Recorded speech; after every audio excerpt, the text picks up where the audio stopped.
Hey, what's going on, guys? What's happening? YouTube. Today we're going to be talking about universal basic income. Seems to be a hot topic having to do with the upcoming presidential election. And just happened to see this article today that a city in California is actually already experimenting with universal basic income, giving people $500 a month. Now, this is, I always feel kind of weird when I make videos that aren't, like, directly about, like, entrepreneurship or business, but I think this does affect business. It does affect the economy. If it happens, it's going to affect all of us. So I thought it was a worthwhile topic. I got back from Digital Summit in Chicago last week, a digital marketing conference, and I got a bunch of content queued up about SMS marketing and how to compete with platforms like Amazon and Walmart and other, a lot of great kind of business and entrepreneurship related content. But to be quite honest, I'm just feeling kind of lazy tonight and I still got to get a workout in. I thought this would be kind of an interesting topic and some easy content to make. So that's what we're talking about today, universal basic income. So for anybody who's not familiar with, actually, let's start this out. Assuming you guys are familiar with universal basic income, drop a comment down below and let me know, do you like the idea of universal basic income? Do you hate it? Do you think it's a good idea? Do you think it's a bad idea? Drop a comment below and let us know. Maybe get a little discussion started here. Universal basic income, for anybody who doesn't know, is essentially the idea of giving every citizen some amount, could be 500, could be 1,000, could be 2,000, whatever it may be, giving everybody some amount of free money from the government, essentially for doing nothing. And there's no strings attached, and you can do with it what you want to. This concept isn't really new. It's been around since the 1800s. It's kind of started gaining, actually, like, I guess back in the 80s, it almost passed. And surprisingly, a lot of people would probably expect this to be kind of like a Bernie Sanders or Andrew Yang kind of thing. Surprisingly, like back in the maybe late 70s, early 80s, there were actually a lot of economists, even a lot of Republicans, who actually supported this idea, which I found to be kind of surprising. I think Nixon almost passed this back in the early 80s, after kind of the government doing a little bit of an experiment. And I'll be honest, my initial kind of knee-jerk reaction, gut reaction to universal basic income is like, get the fuck out of here, free money. Nothing in life is free. Nobody gets anything for free. And it just, that's kind of my initial gut reaction to it. My grandfather was an immigrant. He worked 2 or 3 factory jobs at a time. My father and them really struggled. My dad worked really hard. It was kind of always driven into my head from a young age that nothing in life is free, and you got to bust your ass to get what you want, and to be kind of self-reliant and take care of yourself. And so that's kind of like what was beaten into my head since I was a young kid. I remember when I was 16, one of my grandfathers, it was he had to stop driving. Right, I forget if he was coming down with Alzheimer's or maybe he didn't pass a driving test, but, his health was starting to go. He couldn't drive any longer, and he was going to give me his old car, and it was an '89 Toyota Camry, barely had any miles on it because old people don't drive that much. And I remember my parents wouldn't let me take the car because, you don't get anything for free, and if I got it for free, I wouldn't value it. And so they wouldn't let me accept this free car. So that's the reason I say this. I think that kind of shapes kind of how I view this is just, nothing in life is free. Nobody should get something for free. So that's partly kind of how I come at this. Another thing is I think to some extent the world revolves on supply and demand. Like, why is real estate in Southern California so expensive? Why is real estate in Manhattan so expensive? Well, because if a lot of people want something, it's going to drive the price up, and whoever has the money to afford it gets it. And a lot of people want to live by the beach in California, where the climate is almost perfect all year round, and so a lot of people want to live there, so people are willing to pay more, and hence the cost winds up being more.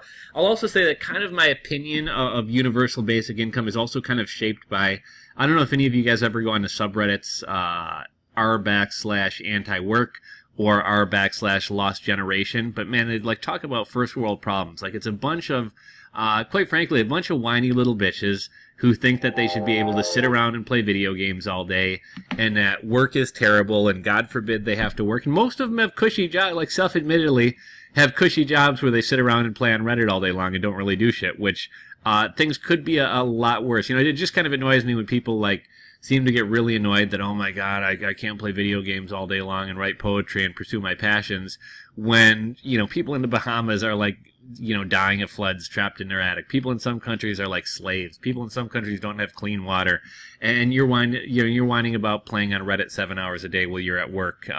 You know, being probably the richest 5% of the world, you know, if not higher, regardless of you know what job you have or how much you make or what your standing is, but just based on the fact that you're living in the States. And so that's kind of what also kind of shapes this kind of negative opinion I have about universal basic income is kind of all these like whiny millennials and Gen Zers who think that they should just be able to like sit around eating grapes, writing poetry, and playing Call of Duty all day long, and God forbid they have to do anything.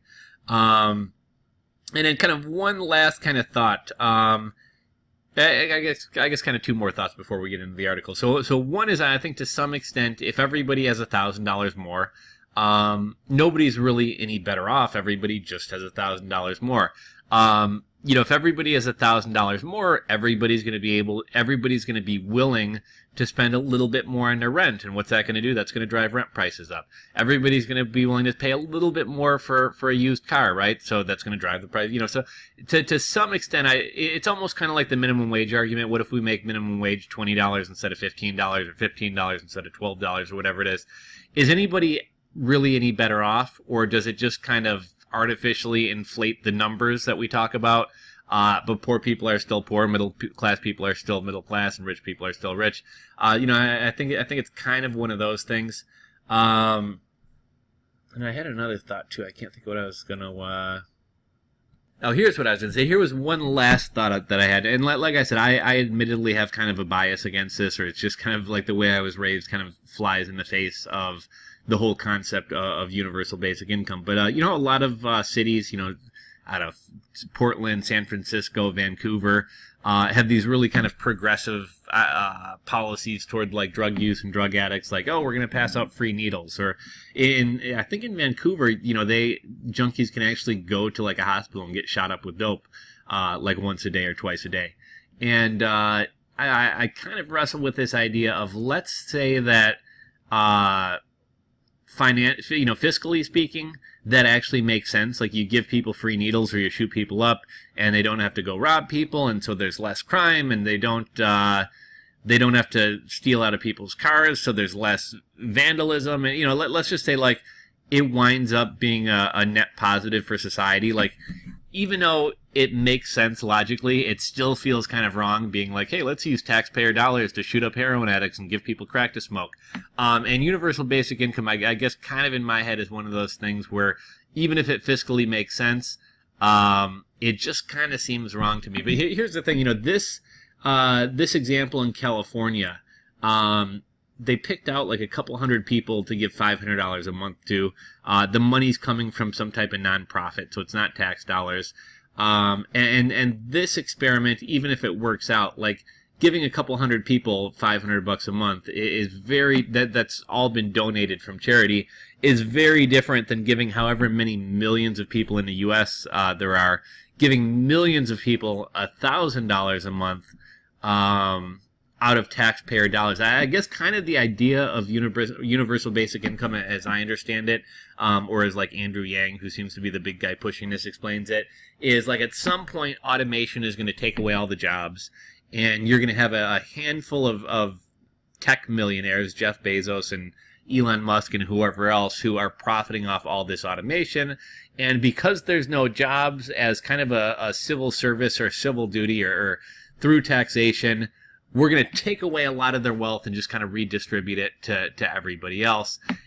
And at some point, it's like, for Amazon and these companies, why invest in this tech in the first place to get rid of employees when 10 years from now, 20 years from now, if Andrew Yang's in 2 years from now, they're just going to wind up giving all that money back to people for doing nothing? Like, what's really the point of continuing with the automation if all the people that you get rid of, you're still going to have to wind up supporting? It just kind of seems like a weird concept. But that's kind of my rant and my ramble. Here we are 10 minutes in. I haven't even gotten to the video yet, or gotten to the story yet. But let's see here. Stockton, California.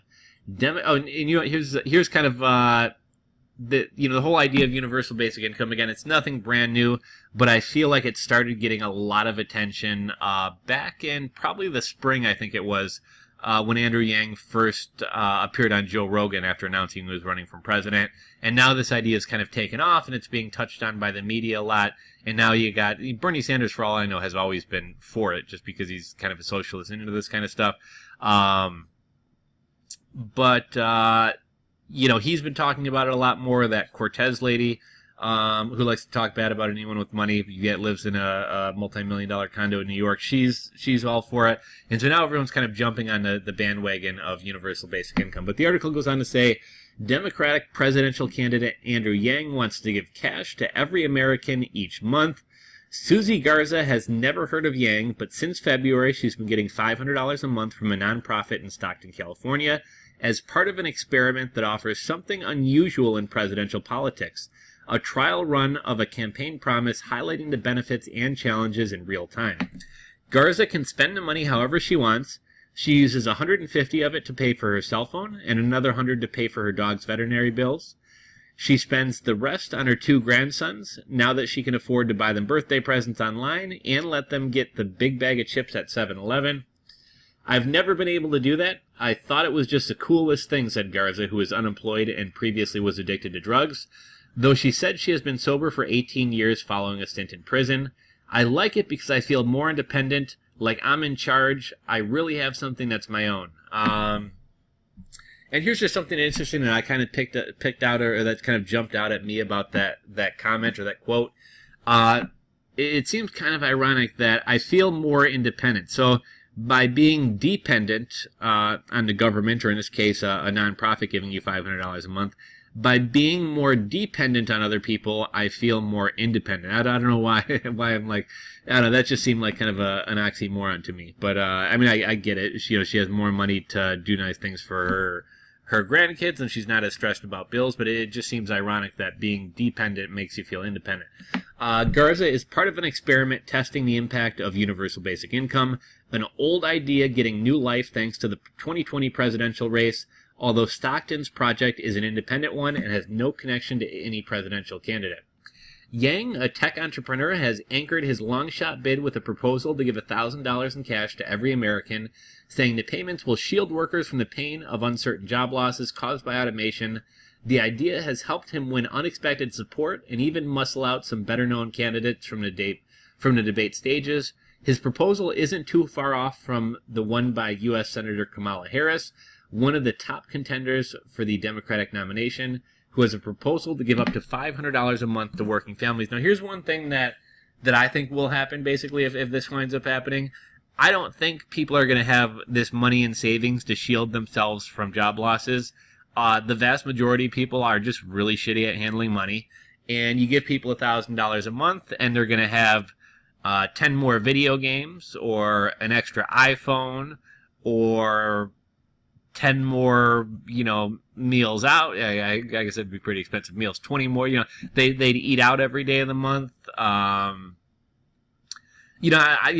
just, personally, I don't see people who are financially irresponsible all of a sudden being financially responsible. I think there are people who aren't making enough money to get by and who would be responsible with the money, but I think the vast majority of people would wind up pissing it away and not investing it or putting it into savings or anything else.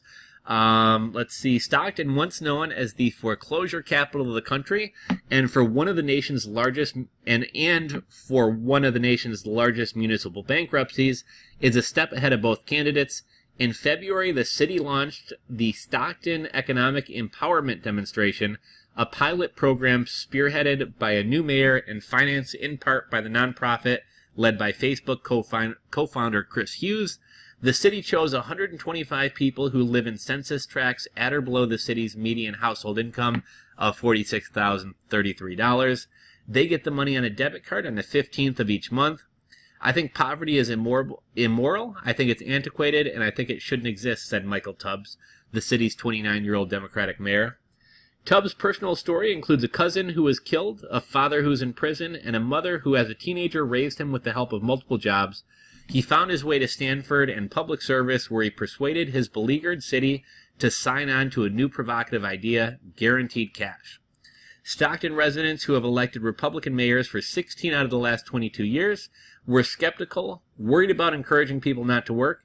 Tubbs said he calmed their fears by noting the money came from private donations and not taxpayer dollars.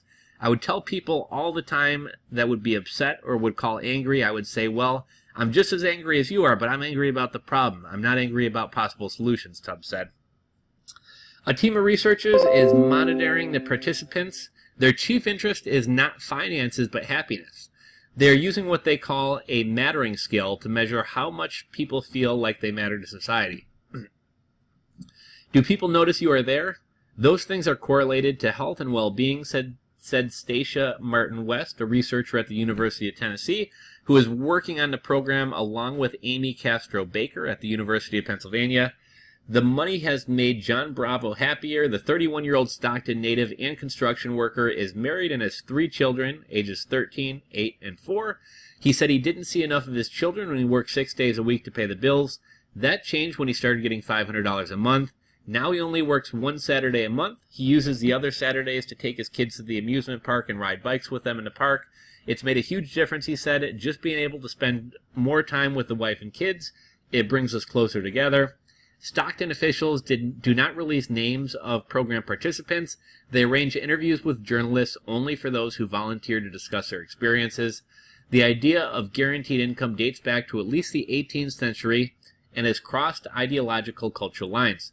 In the 1960s and 1970s, Republicans Donald Rumsfeld and Dick Cheney oversaw 4 guaranteed income experiments scattered across the country when Rumsfeld, later a defense secretary, was director of President Richard Nixon's Office of Economic Opportunity, and Cheney, the future vice president, was his deputy. The program had some hiccups, including a woman who spent all the money on alcohol and a man who went into debt buying expensive furniture for his government-subsidized apartment, according to a 1970 New York Times story. But the experiment concluded that the money did not stop people from working and led Nixon to propose expanding the program, which ultimately did not pass Congress. And I think that's the closest it's ever come to passing. Since then, other studies have reached similar results. A 2018 study in Alaska, where residents have gotten their share of the state's oil revenue every year since 1982, found the money has not shrunk the state's labor force. The same was found in a 2010 UCLA study in North Carolina, where the Eastern Band of Cherokee Indians has shared casino revenue with its members since the mid-1990s. The latest momentum comes with the help of the technology industry, which is grappling with how to prepare for the job losses likely to come with automation and artificial intelligence. The tech connection has drawn criticisms from left-leaning labor unions skeptical of the industry's motives. We think the future of work should be defined by people, not tech billionaires, said Steve Smith, spokesman for the California Labor Federation, a group of 1,200 unions and a reliable ally for some of the state's most liberal policies. If there are no jobs, you are pretty much stuck with your $1,000 a month check, while the CEO of that tech company that automated you out of a job is being paid billions of dollars a year. Other critics note that programs can chip away at the social safety net. Yang's plan requires participants to decline food stamps and other government assistance. There's also the question of how to pay for it. Stockton's program, giving 125 people $500 per month for 18 months, will cost just over $1.1 million. Harris's plan, which covers working families making up to $100,000 annually, would cost about $275 billion per year, according to the Tax Policy Center. To pay for it, she says she would repeal some of the 2017 GOP tax cuts and impose new taxes on corporations. Yang's plan, which covers every adult in the United States, would cost $2.8 trillion per year. He would impose a new tax on businesses, goods, and services while shrinking some other government assistance programs. Representatives for Yang and Harris did not respond to interview requests. The Stockton experiment runs through July 2020. Researchers expect to release their first round of data this fall, when the presidential campaigns are preparing for the Iowa caucuses and state primaries. Tubbs said he already sees success in making the city a focal point in a discussion about the future of capitalism and the U.S. economy, but once the experiment is over, he's not sure what's next. He says guaranteed income would need to be much bigger, at least statewide, to really have an impact. Garza does not know what's next for her either. She relies on her husband for most things, and he recently lost his job. The extra $500 a month was so helpful, it left her wondering how she was lucky enough to get it. A question she posed to the program's director: She goes, "Because you're blessed," Garza said, and I just left it at that. I was curious to see if there's... Okay, there's not comments on this article. I was kind of curious to see if there's comments. Maybe we'll take a hop over to Anti-Work or Lost Generation in a second and see what they think. Are there some positives that could come out of this? Yeah, I mean, I think the story of the guy who was working 6 days a week and didn't have enough time to spend with his children, him being able to only work one Saturday a month, it obviously hasn't made him lazy. He still works his construction job. It's good for him. It's good for his kids. They get to spend some more time with their dad. I also think there's probably some families out there who would maybe like to have the mom stay at home and raise the kids, but you know, maybe a little bit of a shortfall, and $500 or $1,000 a month, maybe just enough to kind of tip the scales and kind of allow them to get by and allow them to kind of make that decision for their family. And, you know, I think there's probably some entrepreneurs who are just getting their business off the ground, who maybe have a shortfall of a couple $100 a month, who this money could allow them to get their business off the ground, as opposed to having to go get a full-time job and work the business from 5 to 12 or whatever when they get home from work. So, you know, are there positives that would probably come out of this? Absolutely, but I also think there's a lot of negatives as well, like I kind of mentioned at the beginning. But I just thought this was kind of an interesting topic. Thought it'd be interesting to kind of get a discussion started and kind of hear your guys' opinions on it as well. So go ahead and drop your comments in the comment section below. If you enjoyed this video, give it a thumbs up. And if you're not subscribed to the channel, hit that subscribe button below. Thanks for watching, and we'll catch you on the next one.